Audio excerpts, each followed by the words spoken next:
ऐसे तो हमेशा ठंडी के समय माइनस में टेम्परेचर रहता था, लेकिन इस बार तो ठंडी के साथ साथ बारिश का भी कहर था।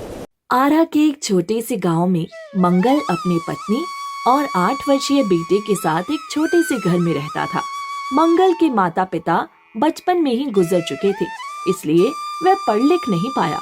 इसलिए वह खेती बाड़ी और दूसरों के यहाँ मजदूरी करके अपना और अपने परिवार का गुजारा करता था। वहीं उसकी पत्नी राधा एक बड़े आदमी के घर पे साफ सफाई का काम करती थी। दोनों पति पत्नी मिलकर बहुत मेहनत करते थे और अपने बेटे बिट्टू के साथ कठिनाई भरा जीवन जीते थे। ऐसे तो हमेशा ठंडी के समय माइनस में टेम्परेचर रहता था, लेकिन इस बार तो ठंडी के साथ साथ बारिश का भी कहर था, जिसके कारण ठंड और बारिश दोनों ने मिलकर अपना कहर खूब ढाया। इस वजह से आरा के लोग इस ठंड और बारिश से बहुत डरे हुए थे और परेशान थे।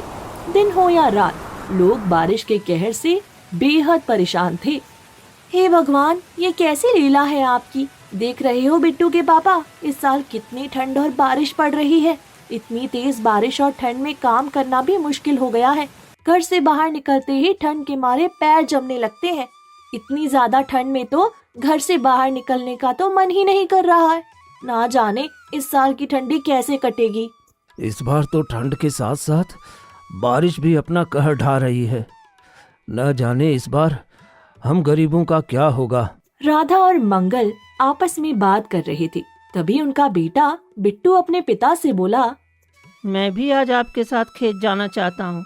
मुझे भी देखना है कि आप खेत पे कैसे काम करते हो। नहीं बिट्टू, बाहर बहुत ठंड है। इतनी सर्दी में बाहर जाना ठीक नहीं है बेटा। तुम माँ के साथ घर पे रहो।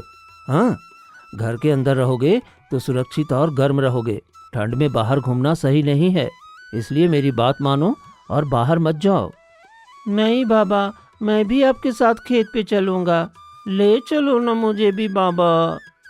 माँ, बाबा से बोलो ना मुझे भी खेत पे लेके जाएं। मैं भी देखना चाहता हूँ कि वो क्या होता है और आपकी मदद भी करना चाहता हूँ बाबा। प्लीज मुझे भी साथ ले चलो ना।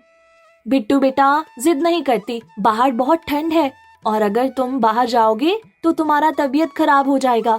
हमारे पास इतने पैसे भी नहीं है कि तुम्हारी बीमारी का इलाज कराएं।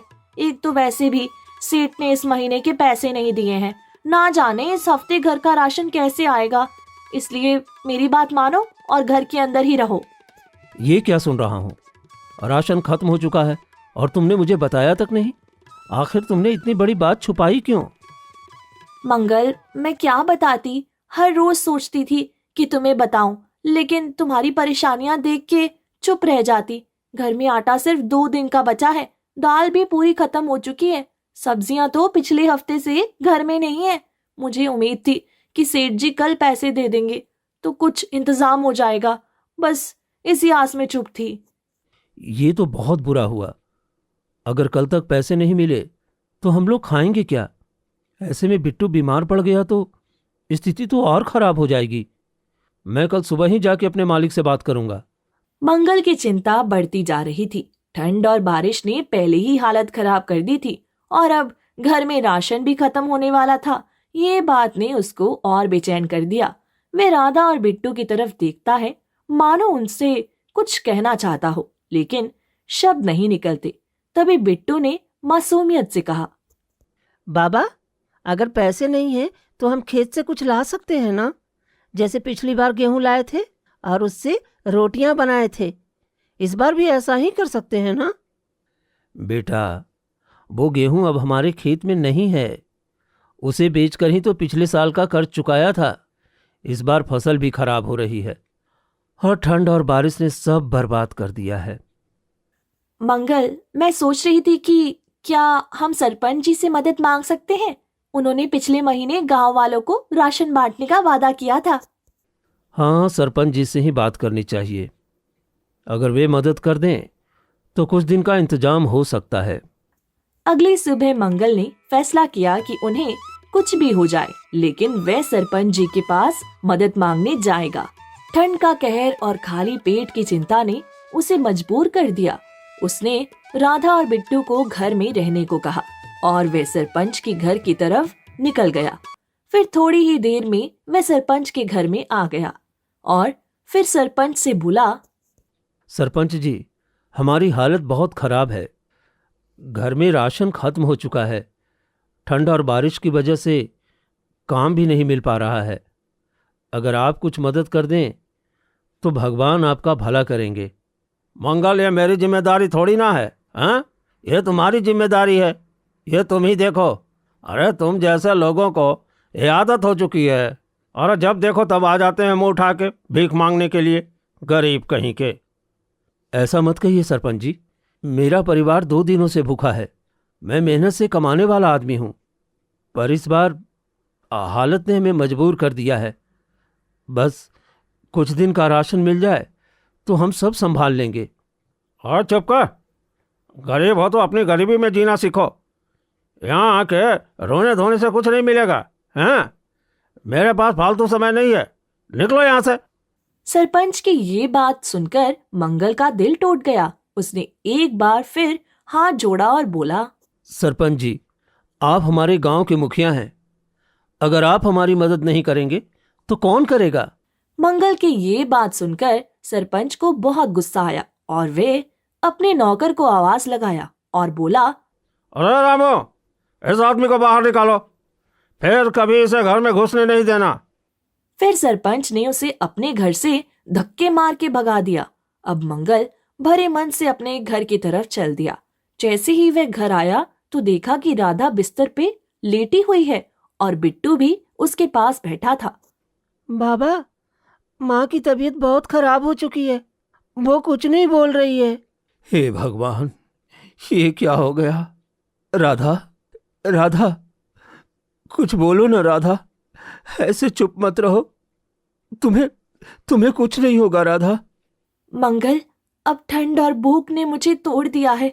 मुझे माफ कर देना। मैं अब आप लोगों का साथ नहीं दे पाऊंगी। अब मंगल की आंखों से आंसू निकलने लगे। उसने राधा का हाथ पकड़ा और रोते हुए बोला, तुम हमें छोड़कर नहीं जा सकती। मैं कुछ करता हूं, तुम ठीक हो जाओगी। मंगल, अब मैं ज्यादा देर तक नहीं रहूंगी। मेरी सांसें अब थम रही हैं। तुम बिट्टू का ख्याल रखना। अब मंगल घर के बाहर जाके पड़ोसियों को आवाज देता है, अरे कोई है, कोई मेरी मदद करो, कोई मेरी मदद करो। लेकिन ठंड और बारिश के कारण कोई मदद के लिए बाहर नहीं आया। मंगल, अब मेरी चिंता मत करो। जितना कर सके अब बिट्टू के लिए करो। उसे भूखा मत सोने देना।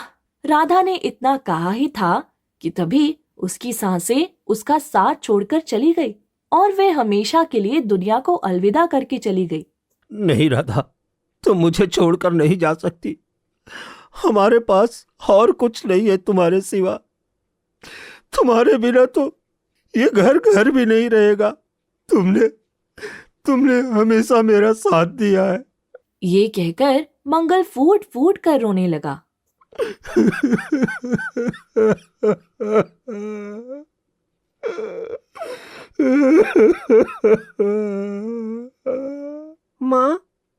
माँ उठो ना, मैं रो रहा हूँ। माँ प्लीज उठ जाओ। माँ, बाबा, माँ हमें क्यों छोड़कर चली गई? क्या हम इतने बुरे हैं? नहीं बेटा, हम बुरे नहीं हैं। ये सब तो नियति का खेल है। पता नहीं हम सब ने कौन सी गलती की थी जो हमें भुगतना पड़ रहा है। ऐसे ही कुछ महीने गुजर गए। राधा के जाने के बाद मंगल और बिट्टू के जीवन में मानो जैसे अंधेरा छा गया। छोटे से घर में अब हर तरफ सन्नाटा था। बिस्तर पे पड़ी राधा की निशानी नहीं, उसकी जगह अब खालीपन ने ले ली थी। मंगल राधा के यादों में कई रात सो नहीं पाया। बाबा, माँ क्यों चली गई? क्या हम उसे वापस नहीं ला सकते? बेटा, माँ हमें छोड़कर नहीं गई। वो हमें ऊपर से देख रही है, लेकिन अब हमें और मेहनत करनी होगी। तुम्हारी माँ चाहती थी ना कि हम कभी हार ना माने। ये कहते हुए मंगल की आंखें फिर भर आई। उसने बिट्टू को अपने सीने से लगा के चुप कराया, लेकिन अंदर से वह खुद टूट रहा था। ऐसे ही कई दिन बीत गए और एक दिन सुबह जब मंगल अपनी कुटिया के बाहर बैठा था, तभी गांव का जमींदार रामलाल सिंह अपने आदमियों के साथ वहां आया और मंगल से बोला, अरे ओ मंगल, मेरा कर्ज कब चुकाओगे? अरे 6 महीने हो गए। अगर जल्दी से पैसे नहीं लौटाए तो तुम्हारे घर और खेत दोनों नीलाम कर दूंगा। जमींदार के ऐसे बोल सुनकर मंगल के चेहरे पे चिंता की लकीरें और गहरी हो गई। उसने सर झुका के कहा, जमींदार साहब, मुझसे जो बन पाता है मैं मेहनत कर रहा हूं, पर अभी तक पैसे नहीं जुटा पाया हूं। मुझे थोड़े और वक्त दे दीजिए। मंगल, मुझे बहाने मत सुनाओ। मैं तुम्हें सिर्फ 7 दिन का समय देता हूं। अगर 7 दिन में पैसे नहीं दिए तो अंजाम भुगतने के लिए तैयार रहना। जमींदार का ये कहकर वहां से चले जाना मंगल के लिए किसी तूफान से कम नहीं था। वह बैठकर सोचने लगा कि अब वह क्या करेगा। उसकी नजरें बार बार अपने बेटे बिट्टू पे जा टिकती। दिन गुजरते गए और मंगल की चिंता बढ़ती जा रही थी। 7वां दिन भी करीब आ गया था। तभी अचानक एक दिन मंगल का एक पुराना दोस्त रघु गांव आया। रघु और मंगल बचपन के साथी थे, लेकिन कई साल पहले रघु रोजगार के तलाश में शहर चला गया था। अब वह काफी पैसे वाला हो चुका था। रघु जब मंगल के घर में पहुंचा तो देखा कि मंगल परेशान बैठा है। अरे मंगल, तो इतना परेशान क्यों है? क्या हुआ है? फिर मंगल अपने दोस्त को सब कुछ बताने लगा। जमींदार के कर्ज और उसके धमकी के बारे में सुनकर रघु का दिल पसीज गया। वह तुरंत मंगल से बोला, अरे तू चिंता मत कर मंगल, दोस्त की मदद करने के लिए दोस्त ही होता है। ये ले पूरे पैसे, जमींदार का कर्ज चुका दे। रघु की ये बात सुनकर मंगल की आंखों में आंसू आ गए और वह रघु से बोला, तुमने आज मुझे और मेरे बेटे को एक नई जिंदगी दी है रघु। मैं कभी तुम्हारा ये एहसान नहीं भूलूंगा। अगले ही दिन मंगल जमींदार के घर जाके उसका सारा कर्ज चुका दिया। जमींदार ये देखकर हैरान रह गया, लेकिन उसने पैसे लेकर मंगल को कर्ज मुक्त कर दिया। जमींदार साहब, मैंने आपके सारे पैसे चुका दिए। अब आपका पैसा हमारे पास 1 रुपया भी नहीं है। अरे वो तो ठीक है, लेकिन एक बात बताओ, इतने सारे पैसे तेरे पास आए कहां से? पैसे कहीं से आए? आपको आपके पैसे मिल गए ना। इतना कहकर मंगल वहां से चला गया। वह थोड़ी ही दूर गया था, तभी उसको रास्ते में एक पंडित जी मिले और वे मंगल से बोले, वत्स, तुम्हारी पत्नी के बिना तुम्हारा जीवन अधूरा लग रहा है। मैं देख सकता हूं कि तुमने उसके लिए कितना दुख दर्द सहा है। पंडित जी, मैंने अपनी पत्नी को खोकर बहुत कुछ सहा है। अगर वो वापस आ जाए तो मेरा परिवार पूरा हो जाएगा। मेरे बेटे को अपनी मां की जरूरत है। मंगल की ये बात सुनकर पंडित जी कुछ देर के लिए चुप हो गए। फिर उन्होंने एक गहरी सांस ली और अपने थैले से एक दीपक और एक छोटा सा चमकीला सिक्का निकाला और बोले, बेटा, ये दीपक और ये सिक्का तुम्हारे लिए वरदान है। आज रात चंद्रमा की रोशनी में ये दीपक को जलाकर और इस सिक्के को अपने घर के उस जगह पे रख देना जहां पे तुम्हारी पत्नी के सारे सामान रखे हुए हैं। पूरी भक्ति से प्रार्थना करना। जो भी ईश्वर उचित समझेंगे वही होगा। मंगल ने पंडित जी की बातों पे पूरा विश्वास किया। उसी रात उसने दीपक को जलाकर सिक्के को राधा की पुरानी साड़ी के पास रख दिया। वह प्रार्थना करते समय फूट फूट कर रोने लगा। हे ईश्वर, अगर मेरी मेहनत और सच्चाई का कोई मूल्य है तो मेरी पत्नी को मुझे लौटा दीजिए। मेरे बेटे को उसकी मां चाहिए। धीरे धीरे दीपक की लो तेज होती गई। कमरे में एक अद्भुत प्रकाश फैल गया। अचानक जैसे किसी ने पुकारा हो। मंगल ने एक जानी पहचानी आवाज सुनी। उसने पीछे मुड़कर देखा तो राधा वहां खड़ी थी। राधा को देखकर मंगल की आंखों से आंसू बहने लगे। उसने भावुक होकर कहा, राधा, राधा, ये सच है या फिर कोई सपना? तुम वापस आ गई राधा। मंगल, मैं तुम्हें और हमारे बेटे को बहुत याद करती थी। तुम्हारी सच्ची प्रार्थना और पंडित जी के वरदान ने मुझे वापस बुला दिया। ये सुनकर मंगल बहुत खुश हुआ। तभी उसकी आंख खुल गई। वह देखता है कि वह सपना देख रहा था। मंगल की आंखें खुलते ही उसे एहसास हुआ कि वह सपने में था। वह कुछ पल के लिए स्थिर हो गया। उसकी आंखों से आंसू निकल रहे थे और दिल तेजी से धड़क रहा था। सपना इतना सजीव था कि उसे सच में लगा कि राधा उसके पास थी।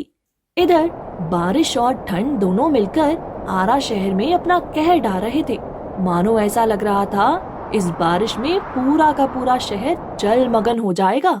अगली सुबह मंगल जैसे तैसे दूसरों के घर में झाड़ू लगाने का काम करने लगा, जिससे 2 पैसे और 2 वक्त की रोटी का इंतजाम हो जाता था।